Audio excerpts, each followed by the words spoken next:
કેમ છો બધા મજામાં હશો તેવી આશા અને શુભેચ્છાઓ તમારા બધાનું સ્વાગત છે આપણી રેસીપીની ચેનલ સિલ્વર સ્પૂન હીરોઝ કિચનમાં।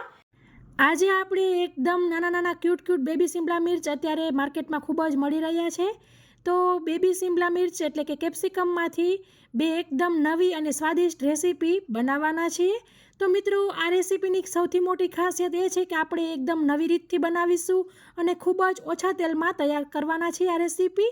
તો મિત્રો તમે જૂની રીત એટલે કે ડાયરેક્ટ સીધા તેને કઢાઈમાં સાતળતા હોય તો ખૂબ જ તેલ જરૂર પડતી હોય છે, પણ આપણે આજે નવી રીતથી બનાવવાના છીએ।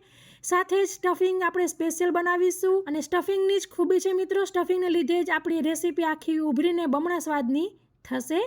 અને આપણે એક જ સ્ટફિંગની અંદરથી આવી રીતના ડ્રાય ભરેલા કેપ્સિકમ અને આવી રીતના ગ્રેવીવાળા ભરેલા કેપ્સિકમનું શાક બનાવવાના છીએ। તો ફ્રેન્ડ્સ, તમને મારો વિડીયો ગમતો હોય તો અત્યારથી જ લાઇક કરી દેજો, કોમેન્ટ કરજો તમને કયા શાકની રેસીપી ગમી, તે ડ્રાયવાળા ભરેલા કેપ્સિકમની કે ગ્રેવીવાળા ભરેલા કેપ્સિકમની। અને હા ફ્રેન્ડ્સ, તમે મારી ચેનલ ઉપર નવા હોય અથવા તો હજી સુધી મારી ચેનલ સબસ્ક્રાઈબ ન કરી હોય તો જરૂરથી સબસ્ક્રાઈબ દબાવજો। તો ચાલુ કરીએ આપણી મસ્ત ટેસ્ટી એવી રેસીપી। તો સૌપ્રથમ આપણે આવી રીતે નાના એકદમ ક્યુટ એવા કેપ્સિકમ લેશું, 300 ગ્રામ લીધેલા છે। તો હવે આપણે સ્ટફિંગ બનાવી લેશું। તો તેના માટે જોઈશે અડધો કપ સિંગદાણા। તો તેને આપણે માઇક્રોવેવ સેફ બાઉલમાં લઈ લેશું અને તેને 1 મિનિટ માટે ઓવનમાં શેકી લેવાના છે। પછી આપણને અડધો કપ ચણાનો લોટ જોઈશે, તો તેને પણ અહીં આવી રીતના જે બાઉલમાં જ મિક્સચર બનાવવું છે તે પણ મારો બાઉલ માઇક્રોવેવ સેફ છે, તો તેમાં જ લઈ લઈશ ડાયરેક્ટ।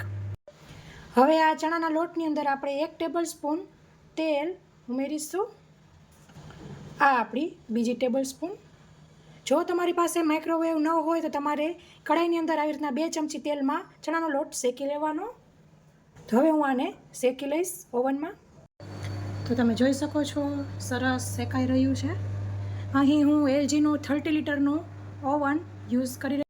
આવી રીતે 1 મિનિટ શેકાઈ જાય એટલે પાછું આપણે આવી રીતે મિક્સ કરી લેવું અને પાછું આપણે માઇક્રોવેવમાં શેકી લઈશું। તો સરસ આપણો ચણાનો લોટ શેકાઈ ગયો છે। આ જ પ્રોસેસ તમે કઢાઈમાં કરી શકો છો।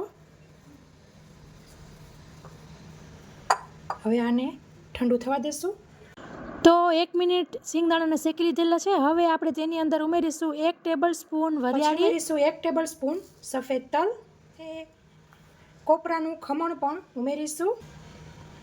આવી રીતે 2 ટેબલ સ્પૂન કાચલી જે સૂકી આવે છે તેને ખમણી લીધેલું છે। તો હવે આપણે આ ચારેયને પાછું 1 મિનિટ માટે શેકી લઈશું। કઢાઈમાં તમે સિંગદાણા શેકતા હોય તો એમ થાય કે સિંગદાણા હવે શેકાવા આવે છે ત્યારે વરિયાળી તલ ને કોપરાનું ખમણ ઉમેરી દેવું અને શેકી લેવું। તો સરસ આપણું 1 મિનિટ માટે શેકાઈ ગયું છે। આપણે સિંગદાણાની ફોતરા કાઢવાની જરૂર નથી। તો આપણું ઠંડુ થઈ જાય મિક્સચર એટલે આપણે તેને મિક્સર જારમાં લઈ લઈશું અને અધકચરું વાટી લઈશું। તો ફ્રેન્ડ્સ, તમે જોઈ શકો છો અધકચરું આપણે વાટી લીધેલું છે। તો તેને આપણે બાઉલમાં કાઢી લઈશું અને મિક્સ કરી લેવું। તો હવે આપણે મસાલા કરી લઈશું। 1 ટેબલ સ્પૂન લાલ મરચું, ન મોડું ન તીખું એવું માપનું છે। પછી આપણે ઉમેરીશું અડધી ટેબલ સ્પૂન આવી રીતના લીલા મરચાંની, તીખા લીલા મરચાં છે લવિંગિયા, તેની પેસ્ટ। જો તમારું લાલ મરચું તીખું હોય તો તમે લીલા મરચાંની પેસ્ટને સ્કીપ કરી શકો છો। થોડુંક આપણે આદુને ખમણીને લઈ લઈશું।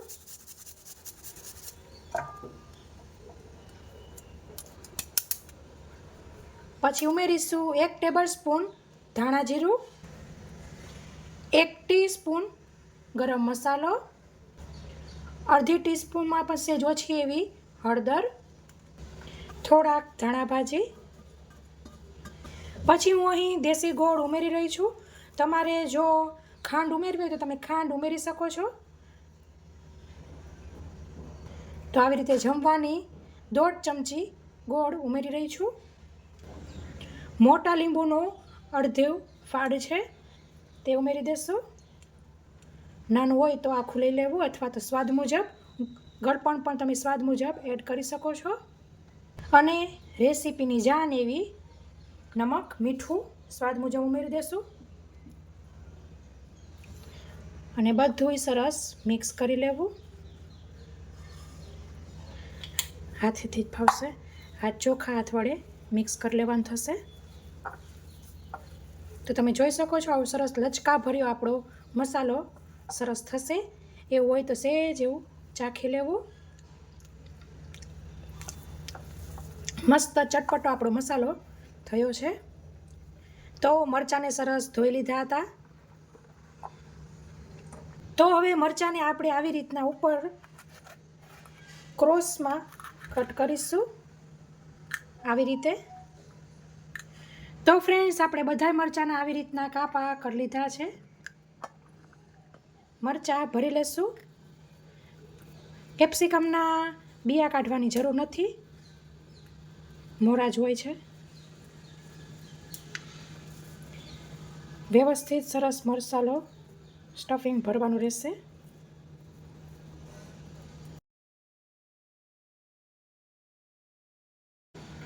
પછી આપણે આવી રીતે દાબીને ભરી લેવું. તો આમ આપણે બધાય મરચાં ભરી લઈશું. તો ફ્રેન્ડ્સ બધાય છોટું કેપ્સિકમને સ્ટફ કરી લીધા છે અને આટલો એકાદ કેપ્સિકમ ભરાય એટલો મસાલો બચ્યો છે, સાઈડ ઉપર રાખીશું. તો આવી રીતે પાણીને ગરમ કરવા રાખી દેવાનું છે. પછી કાઠલો રાખીને તેના પર ચાળણી કે આવી રીતના જારી રાખી દેવાની અને આપણે આવી રીતના બધા કેપ્સિકમ મૂકી દેશું.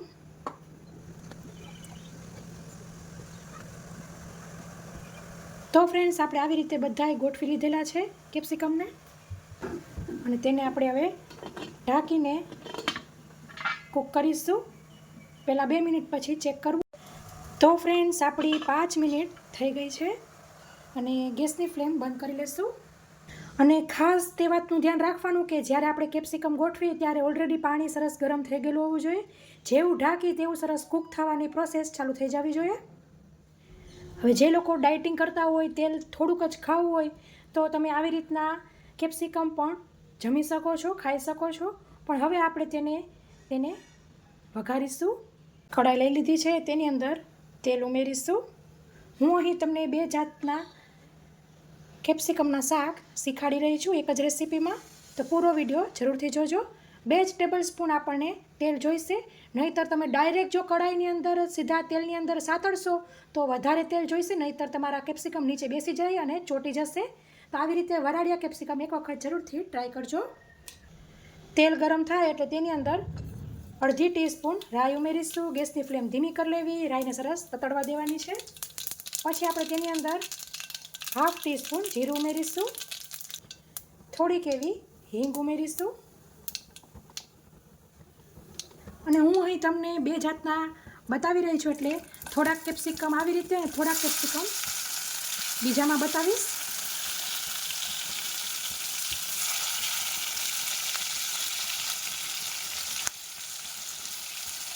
આવી રીતના થોડાક રહેવા દીધા છે. એકદમ હળવા હાથે આપણે મિક્સ કરી લઈશું. બધા તેલવાળા કોટ થઈ જશે. આપણા ચડી ગયેલા જ છે.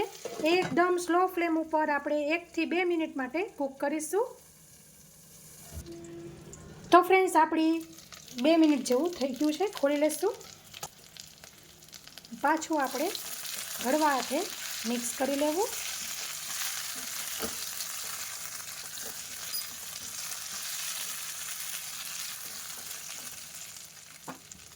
તો તેને સીધા ડાયરેક્ટ આપણે સર્વિંગ પ્લેટમાં લઈ લઈશું. તો ફ્રેન્ડ્સ ડ્રાય ભરેલા કેપ્સિકમને તો તમે જોઈ લીધા, સર્વિંગ પ્લેટમાં આપણે કાઢી લીધેલા છે. હવે આપણે ગ્રેવીવાળા ભરેલા કેપ્સિકમનું શાક બનાવીશું. તો તેના માટે જોઈશે આપણને અડધો કપ એકદમ ઘાટું એવું, ન મોડું કે ન ખાટું એવું માપનું દહીં. આપણે સિંગદાણા, તલ, વરિયાળી, કોપરું પીસું હતું તે જ મિક્સર જાર લઈ લઈશું. તેની અંદર આપણે દહીં ઉમેરીશું. સાથે જે આપણો બચેલો મસાલો હતો સ્ટફિંગ તે ઉમેરી દઈશું. અડધી ટેબલ સ્પૂન તીખા લીલા મરચાંની પેસ્ટ ઉમેરીશું. 1/4 થી પણ ઓછી એવી હળદર, 1 ટીસ્પૂન કાશ્મીરી લાલ મરચું, 1 ટીસ્પૂન ધાણા જીરું, ½ ટીસ્પૂન અથવા તો સ્વાદ મુજબ મીઠું. અને પછી આપણે આવી રીતે જે મિક્સર બાઉલમાં હતું તેની અંદર પાણી ઉમેરીને બધું લઈ લેશું. મસાલો ચોટેલો છે તે તો 3 ટેબલ સ્પૂન જેટલું પાણી છે.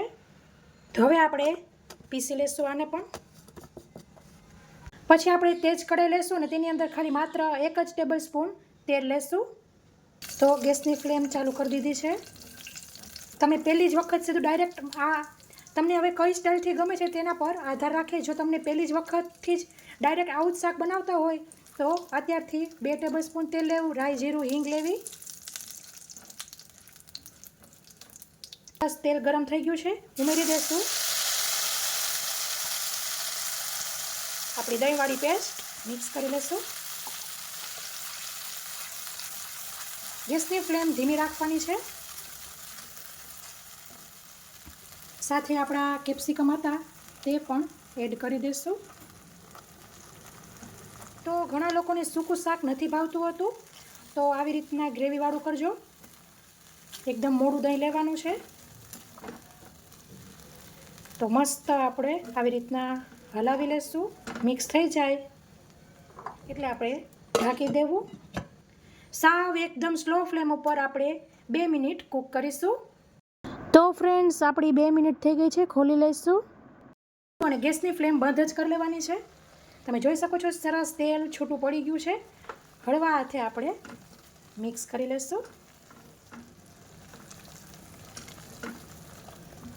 તો મિત્રો આપણે ડ્રાય ભરેલા કેપ્સિકમ અને ગ્રેવીવાળા ભરેલા કેપ્સિકમને સર્વિંગ બાઉલમાં લઈ લીધા છે.